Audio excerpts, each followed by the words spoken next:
I've just interviewed one of my friends by the name of Robert Craven, who's a keynote speaker and an author. He's written some great business books, endorsed by the famous Richard Branson, no less. And we were talking for about 15 minutes or so on the subject of marketing and why very well-meaning companies, both big and small, along with individual entrepreneurs, often end up with marketing which, frankly, between you and me, it's quite boring, quite dull marketing. And these are not people that are in any way silly or lack creativity. It's just, I think, in many companies, the ideas go through so many layers of sensibleness in terms of management review that when they come out, they're bland, they're beige, as Robert puts it. And I guess I would normally say if the Sistine Chapel was, or the ceiling of the Sistine Chapel was painted by a corporation, it would be a very nice, sensible magnolia, but it would lack the panache and the artistic brilliance that, of course, Michelangelo showed when he painted it. So, are you guilty, perhaps, in your company, of being a bit too timid, a bit too boring, don't want to upset anybody, but end up being beige or magnolia like all the rest? Have a listen. Let me know what you think. I'm here with Robert Craven, who I've known for probably more years than I care to remember. It's got to be about 10 years or so now, and I've seen Robert speak many times, and he helps small businesses and larger businesses and corporations with their marketing. And we were just chatting, and he's of the somewhat controversial opinion, perhaps, that most businesses' marketing, to quote, is boring. So, Robert, would you like to come and defend that position to our listeners, please? Hi there. I've got anything to defend, actually. I think the world, I mean, if you look at you and your business, your competitors, are competing using the same tired taglines, using the same people, employing the same people, the same qualifications, using the same software and the same hardware to essentially sell the same sort of products to the same sort of people using websites that essentially look the same. Everything out there is kind of beige and dull and uninteresting.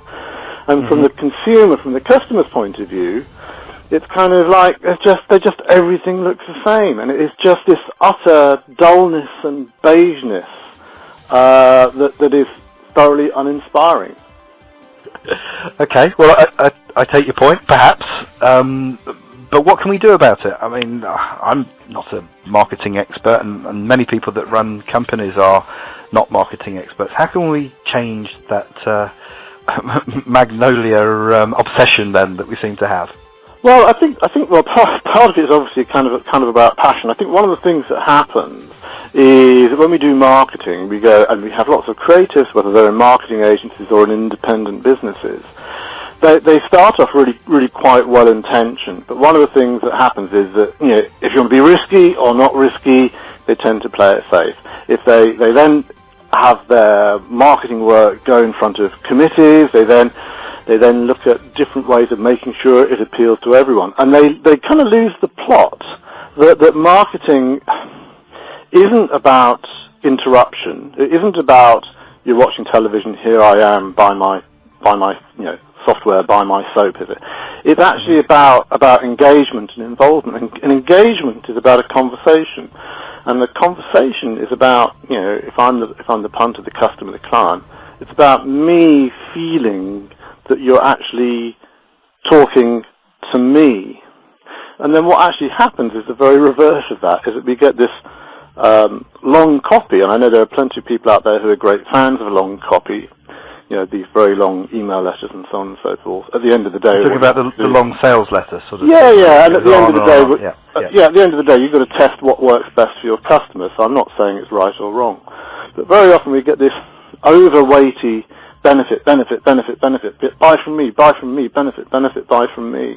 And yet I would argue that most of our clients and customers are relatively grown up. They kind of know what they want, and therefore what they want is to be told, what will this do for me? Is it right for me? How do I buy it? Whereas we often treat our clients as if as if they're just fodder for our business. And I think that's entirely the wrong way. That lack of respect is the wrong way of going about it.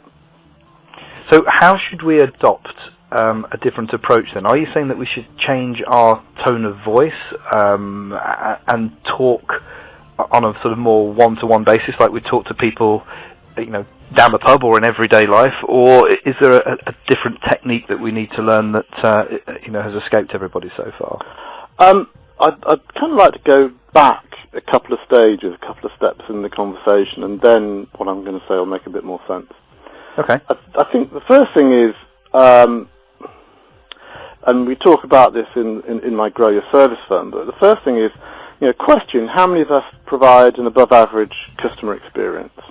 Really interesting. McKinsey did a piece of research with accountants, 362 accountants. Put your hands up if you think you deliver an above-average experience. 80% of the accountants put their hands up and they say we deliver above-average customer experience. Brilliant.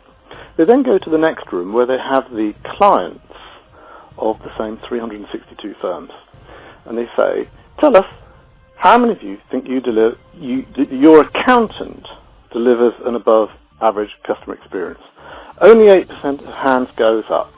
Now this delivery gap, 80%, and I would argue it's true for any business, 80% of us think we deliver an above-average customer experience, only 8% of customers believe it, is a gap which kind of is everywhere. We think we're doing really well, but we're not.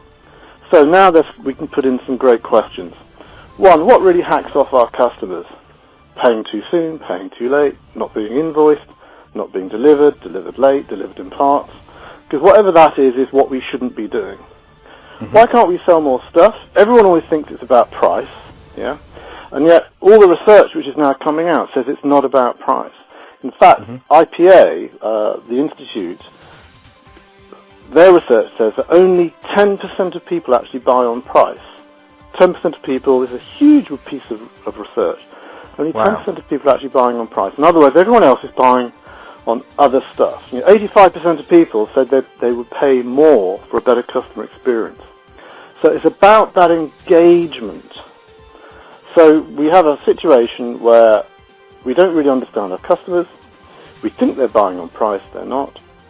We then have what I call lazy marketing, where we spend all our time talking about Twitter versus Facebook versus LinkedIn and on all this kind of... We talk about channels, but what we don't talk enough about, is the product right for which people, why should they buy from us? We need to flip that and spend more time talking about marketing. Because the reality is, as we all know, advertising doesn't work, reducing return on investment, it's just, shouting doesn't work. So what we need to do is find ways which do engage people, but not this shouty route, which I call disruptive marketing. Sort of look at me, we do this, we do that. It's not about what we do, it's what we do for them, sort of thing, or how we can help them. People buy after. So it's about understanding what people's problems are and showing them how you can do it. Now, there's lots of ways you can do it. When everyone's zigging that you can zag, Pay What You Want is a great example where you get the client to choose what they want. Or alternatively, 20% of proceeds goes to charity. That's another great way. Or actually being awesome at what you do rather than beige, by actually doing what you do, full on 100%.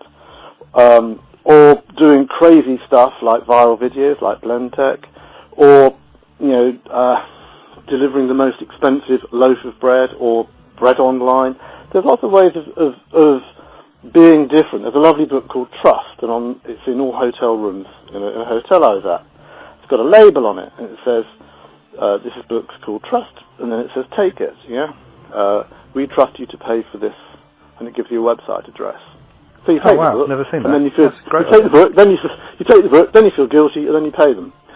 And there are just ways of disrupting how we talk to people, disrupting how something's presented. TED Talks is another example. The normal way of doing conferences, everyone pays 200 quid, 500 quid. This one you pay $7,000, but you can get it online if you want. And it's kind of doing those kinds of things. So it's about, in some senses, it's a clarion call for traditional, back-to-basics marketing. But at the root of really great marketing is still some fundamentals. So let me just give you, there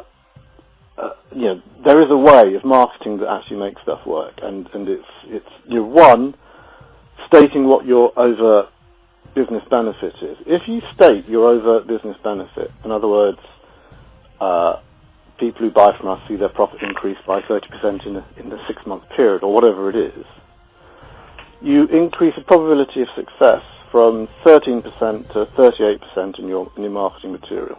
So by putting in an overt business benefit, a good overt business benefit, you triple the likelihood of success against not having an overt business benefit.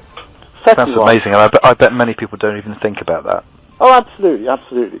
Second one is, what is the real reason to believe that you can deliver?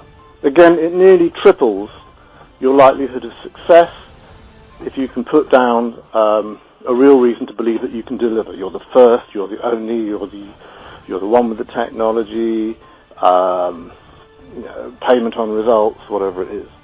And the final one is stating a dramatic difference.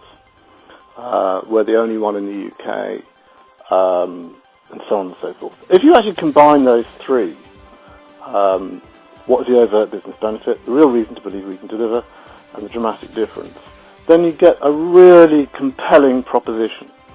If you then offer that proposition in a different way from other people, not gimmicks, but by actually understanding what people want and giving it to them, then you have a dynamite way of actually making stuff happen. You actually, not only do you disrupt because you're different from the rest, but you stand out, and that gives you the bigger opportunity to actually communicate and share with your customer base. And by doing those three things right, what you're getting here is a leverage effect, which is much better than doing any one of those single things right. There is definitely a combined effect of the rule of three, isn't there? Oh, absolutely. I mean, I think in some senses, the first half of the conversation is a commentary on blandness, but the second piece is once you've figured out how not to be bland by actually giving people what they individually really want, by actually resonating with them. When you hit the message with that threefold piece, of what's your overt business benefit, real reason to believe you can deliver, and dramatic difference. Yes, it's not just a Venn diagram where you mark up the little bit in the middle. It's like 1 + 1 + 1 = 10. Yeah, and, that's amazing. And there's been research done in the States using those three messages. 4,000 advertising messages were pursued and examined, and you can actually start predicting whether an advert's going to succeed on the strength of those three parameters. Well, Robert, believe it or not, we've been on the phone now for well over 10 minutes, and we said when we started that we would try and keep it to 10 minutes, because I know I'm certainly intrigued. We could go on for an hour, couldn't we, quite easily doing this, but yeah, we perhaps shouldn't, because the promise that I make to people is that it's going to be a short video or phone interview. But we can't leave people hanging. I'd like to give you the opportunity just to tell people how they can get more information and engage with you further. So this would be great if you can tell us how they can contact you, and links, and how to get hold of you, Robert. Cause this is great. Well, the easiest way is at the website. The website is robert-craven.com. So robert-craven.com, and you can get me by email.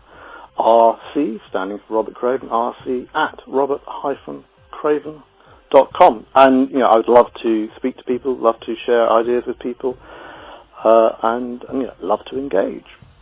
Well, that's brilliant. And I'll make sure that below the video we stick those in text so that people can click on them and engage with you. Robert, I don't want to do this, but I'm going to have to say goodbye for the time being, because we're well out of time. I think you've shared some amazing content, and there's clearly plenty more to talk about, and I look forward to talking to you again in a different forum. And I'd encourage people strongly to go and check out your links and your books and everything else. You've been an inspiration. Thank you. Thank you.